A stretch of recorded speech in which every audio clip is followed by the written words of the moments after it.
Have you ever done something that you don't want to do? Chances are, if you're watching this video, you probably have. I mean, think about it. In order to get to this current point in your life, you've probably done so many things that you didn't want to do that you've lost count. Like when we were children, we had to go to school, go to class, take notes, all things which your typical child might find boring. But odds are that in you doing that, you were able to gain knowledge on certain subjects and learn how to speak properly. As you get older, you may have to work a job you don't like, or many jobs that you haven't liked. But you gotta eat and keep the lights on, so you gotta make that bread. Go ahead and clock in for me, my dog. Ever had to wake up when you've only gotten 3 hours of sleep? Yeah, me too. But we got responsibilities we gotta tend to, so time to get to it. If you're a living, breathing human being, it'd be very unusual if you've never done something that you don't want to do. In life, the act of going against how you feel is oftentimes a necessary evil for us to stay alive and maintain our respective lifestyles. But that isn't always the case. Just as often as the times where you have to do something you don't want to, there will be an equal or maybe greater amount of times where you have the ability to go ahead and do what you do want to do,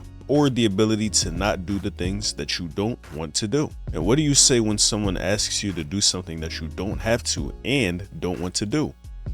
No. Saying no is one of the most powerful and liberating things that you'll ever get to do in your entire life. In a world where you're more often than not at the mercy of something/someone outside of yourself, telling someone no is one of the few opportunities you have to take back control of your own circumstance. And we can't let that opportunity go to waste. If you're anything like me, you may have the habit of people pleasing, which is a term we've all heard plenty of times, but if I had to define it, it is to do something for someone else at the expense of your own desires. Now you may say that sounds like a very selfless thing to do, in which case I'd agree with you, but it all depends on your reason for doing it. For me, I've found that the reason that I tend to people please is because I wish to be liked by everyone. I have no enemies, as Thorfinn might say. In all seriousness though, who wouldn't want that? The idea of being loved by all sounds fire. Nobody judging you, nobody hating on you for no reason, nobody trying to put you on World Star. It sounds like something out of a fantasy world in this current day and age. That being said though, the likelihood of every single person you come across messing with you, the chances of that happening are slim to none. We all naturally have things that draw us toward people and things that repel us, like the plague. If you think about it reasonably, there's just no way that we're gonna be the person for everyone. Now I know that logically, but emotionally I have a hard time accepting that fact, I'm not gonna lie. What do you mean the girl I want wants nothing to do with me? I ain't trying to hear all that. I'll just be extra nice to her, worship the ground that she walks on, and accommodate her at every possible moment, even at my own inconvenience. That, ladies and gentlemen, is how people pleasing is born. Now, the situation in which you might people please is unique to you, just like my situation is unique to me. But I think we can all relate to that inner desire to be liked by everybody that we like. And the easiest way to do that is to become a person's ideal friend, partner, or whatever you want to call it, or at least what you think is ideal to them. But when you're so caught up in making other people happy, when do you get the time to secure the same feeling for yourself? That's right. You don't. The thing about people pleasing is that your own happiness and fulfillment is contingent on someone else's. If they're happy, you're happy. But if they're sad, you're gonna be sad too, my friend. See anything wrong with this? When you live your life for the sake of pleasing others, you are putting your own experience of reality in the hands of something that is outside of yourself. And that is no way to live, in my opinion. So naturally, after coming to that conclusion, I've turned down my people-pleasing tendencies as much as possible. And if you deal with this problem too, I hope you can do the same. One of the main ways in which I've started to prioritize myself is by saying no. If I don't want to do something that someone asks of me, I don't do it, even if that makes them feel some type of way. And by doing that, I've made strides in living a life that is more in line with the most ideal version of myself. However, I know that old habits die hard and they aren't the easiest things to break, and I'm not gonna act like I've been able to follow this new rule that I've set for myself to the T, because I haven't. Life is a lot more complicated than that. For this reason, I will be presenting 3 examples from my own life where I've had the opportunity to say no, how it went, and what you might expect to experience in doing so. Now, I know that I said I was gonna bring an example from my own life, but I'm just gonna say something that has happened to me, not necessarily something that I've done. So just in general, whenever I ask out a girl, right, and she gives me her number, even though I tell her, no, you don't got to give me your number, like, you know what I'm saying? You always got the opportunity to say no. So if you don't want me, say no. Literally last week, I talked to a girl. I approached her in the gym. Might not be the best place for it, but I still had to go do it and see what was up because she was just looking that good. So I go over there, I'm chopping it up with her. We making good conversation, and then I pop the question, is you single? She started laughing. I'm like, all right, cool, we might be in there. And then she says, yeah. And then I say, all right, cool, can I get your number? And she was like, haha, yeah. Like, it almost seemed like she was unsure, but she still gave me the number at the end of the day, which confused me, I ain't gonna lie, because I was like, yo, these signs is telling me that you don't really want to give me your number, but you still saying that you're gonna give your number. Like, I don't want to force you to do nothing that you don't want to do, so go ahead. Which is why I then said to her, well, if you don't want to give me your number, you don't got to. And then the John literally said, no, I could have said no, I'm gonna give you the number. And I'm like, okay. So I took that as a dub. I really thought I was in there. Boom, I go home later that night. I'm texting her, she texting me. That joint only lasts for like 3 messages, bro. And then I get ghosted. It's been almost a week since that point, and I don't feel no type of way about it, or at least I wouldn't if I didn't tell her that she don't gotta give me her number. She still did give me her number, and just for her to ghost me. Like, what are we doing, man? What are we really doing? Because I know it's hard to let other people down. Like, when you reject somebody, it's not the best feeling in the world. You're worried about hurting their feelings. You're worried about how it might make you feel, how it might make you look. But dare I say, leading somebody on and giving them false hope that you're gonna mess with them is very much worse than just telling them no up front and being real about it, and then they get to move on with their life and deal with somebody else. So that's one of those situations where you would think that being nice and saying yeah would help somebody, but it often does more harm than good. Now, I got this example from way back in my past. I'm 22 years old now. This was back when I first entered high school, so I was probably 14 years old, 15 years old. Around that point, it's been like 7 or 8 years, bro. That's really crazy. I'm really getting to unk status, no cap. But yeah, that year, I was going to a new school in a new state, so I really didn't have no friends, and I didn't have anybody that I really knew like that. And one of the first people to show me attention like that was this girl in my class. It was kind of strange. Like, we were sitting on opposite sides of the class, but she would talk to nobody but me. It was kind of strange, bro. Like, back then, I wasn't eating all hoes like that. I didn't really know what was going on. I just knew she was talking to me, bothering me, messing with me, and I'm just like, yo, bro, get off my get off my gat, you feel me? What are you doing? But now in hindsight, I really know that she wanted me, and I realized that back then too, but it took me a while to come around, you know what I'm saying? So we vibing that whole year. She, you know what I'm saying, she on my body. I'm trying to get back on her body back, like, you know what I'm saying? I'm trying to make her my girl, because, like, yeah, she was throwing it at me. She was making it so easy. Who am I to refuse her and not give her what she want, you know what I'm saying? And one day in particular, she, you know what I'm saying, because me and her, we kind of smart. We were the smart kids in our grade. So I was taking honors English, and she was also taking honors English, but I had honors English one period before her, but we both had the same assignments because we was both learning under the same teacher. So one assignment we had to do, it was like writing a paper or something like that. I don't really know what the paper entailed, but I do know that we had to do that. Me, I'm already done mine. I'm not worried about nothing. I'm chilling, I'm vibing, bro. I see her the next period. She's coming in when I'm leaving out, and she's like, yo, do you think you could write my paper for me? And I'm like, in my head, I was immediately like, no, I'm not doing that shit. What do I look like doing your paper for you? I barely wanted to do mine. Now you telling me to do yours?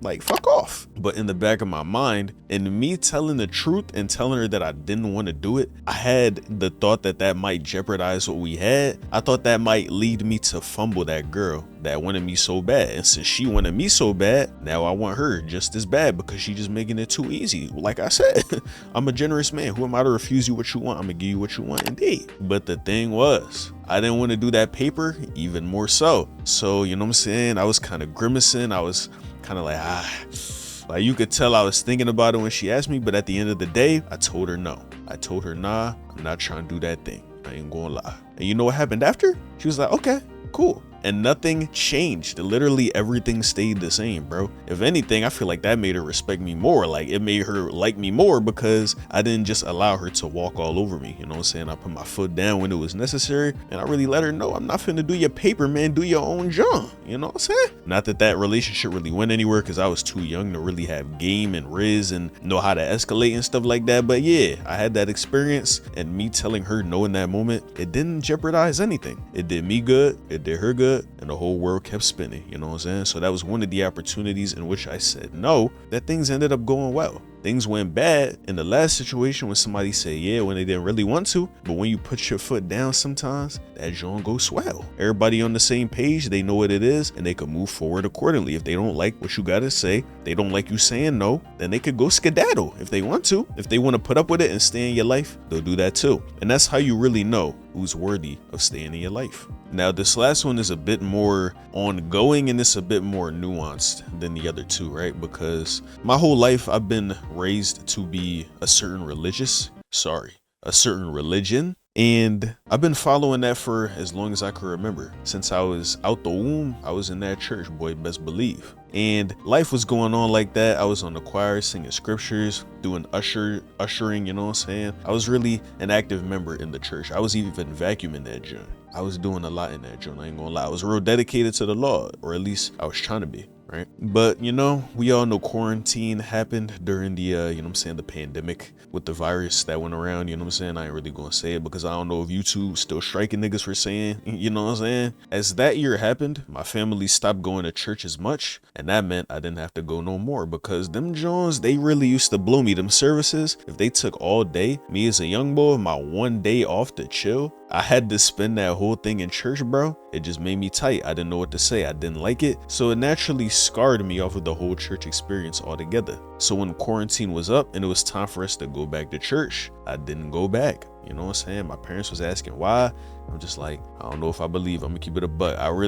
That past situation, it just really did me bad. I don't know if I want to keep going with this thing, right? And my parents, they respected that. They was like, oh yeah, at least go to church once a month though. You know what I'm saying? Get some God in your system every once in a while. And I'm like, okay. And I was cool with that. Like, it's a little annoying having to wake up that one Sunday out of the month just to hit the quota, but it wasn't really the worst thing in the world. That was all until the pastor, he got a hold, bro. He got a hold of me, man. Like, ever since, bro, yo, he found out that I'm not really like with it like that. He don't see me a lot, and he really been ragging like, hey man, I need you to come to the church more. I need you to help out. I need you. And I'm just like, bro, I need you to let me do my own thing. Like, why do you keep ragging on me like this, bro? Let me just rock. Let me rock. Let me do me. And now I understand he could be looking out for me, but he could also be, you know what I'm saying, trying to impose his own will onto me, even though I don't want to accept it in that current point in time. And the thing about it is, he's been telling me to, you know what I'm saying, participate. He's been telling me to come around more. And I've never flat out told him no.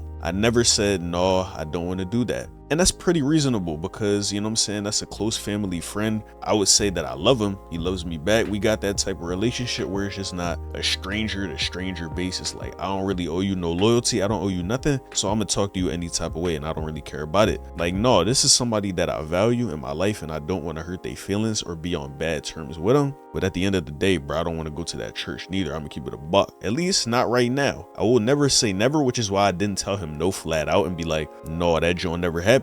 But at the same time, I definitely could have said something along the lines of, at this current point in time, I don't want to do that. You gotta let me come in my own time, but I appreciate you being there. I still didn't do nothing like that. Whenever he's like, yeah, come by more, you gonna get more involved? I was just like, okay, yeah. Like, I didn't say yes flat out, but I didn't say no either. Whenever he told me to do something, I was just like, oh, okay, yeah, I'm gonna see, yeah, if I'm not busy, yeah. Like, I didn't really put my foot down with it. And it sucks because that has led me to be subjected to this constant torture. Every time I walk through the building, he like, hey man, I ain't see you in a minute. I need to see you more. I hate this once a month thing. I need you to be here every week. And I'm like, bro, I feel you, but like, let me rock. Yeah, stop being on my case, bro. Just let me do me. Like, stop. I just don't understand. I don't know what to do, or at least I do know what to do, but I haven't done it yet. And literally yesterday, he really hounded on me, bro. He said, give me 1 year. I want you to show up consistently. I want you to get involved, open yourself up to the Lord, and maybe things will turn around for you. But just give me that 1 year. And I said, okay. I said, I got you. It's just sad, bro, because I know deep down that I didn't want to say yeah, but I didn't want to say no either, definitively, because I didn't want there to be bad blood. I didn't want to step on any toes. I didn't want to sever no ties. I kind of just didn't want to let them down. But in some cases, bro, it's okay to let people down. Like, if they don't understand that you're prioritizing yourself, if they're not listening to the words that come out of your mouth, then they're probably not the right person for you to begin with. Now, I didn't really say no. I kind of just said, okay, I went along with it. Now, you can say he could have took a hint and just let me do my thing, but no, that's not what he wanted to do. Like, that's on on his heart to get me more involved and get the, you know what I'm saying, the congregation to grow. So I don't blame him for doing what he's done, but I ain't gonna lie, that joint be annoying. It definitely do. I don't want to deal with it like at all. So whenever the opportunity does come up for me to finally put my foot down, I definitely will, because saying no, or the lack of saying no for me, has subjected me to this constant anxiety, this stress whenever I walk through the building of having to be like, hey man, yeah, I know I ain't been around, but I guess I'll come around more since you asking. Like, no, I know that I don't want to do it right now. It might change, but at this current point in time, I'm gonna do me, because I'm also trying to do my YouTube thing. It's just not a lot of time to go around for me. So Sundays be my one day to really dial in and do this joint all day, which I want to do. But he was talking about some, oh yeah, give it to God, man. You never know how it's gonna go. I'm like, oh my God, bro. Like, fine, bro, fine. I got you. I didn't know what else to do. So yeah. If we can learn anything from these situations, it's that saying no takes a lot of courage and a lot of strength. Sometimes we may not want to let others down, or we may even be afraid of losing them. It's very understandable, so don't beat yourself up if you fail to do so at times. But you'll eventually have to ask yourself, am I living my life for others, or am I living it for myself? People will make you feel like you owe them something in this life, but the truth is you don't. Nobody owes you anything, just like you don't owe anything to anybody else. But you do owe it to yourself to make sure that you're living a life that you can be proud of when everything is all said and done. That doesn't mean you have to hurt others. It just means you have to learn to put yourself first. In doing that, you're not only doing the best thing for yourself, but even for the very same people that you wish to please so much, even if it might not seem like it at first. And if the people in your life can't respect that, then maybe they weren't meant to be a part of your world to begin with. So start saying no more if you don't already. You don't know how much peace you're missing out on. Let me know what you guys think of the topic in the comment section down below. Make sure to like the video, comment, and subscribe. Appreciate y'all as always. And until next time, I'll catch you guys later. Love y'all. Peace.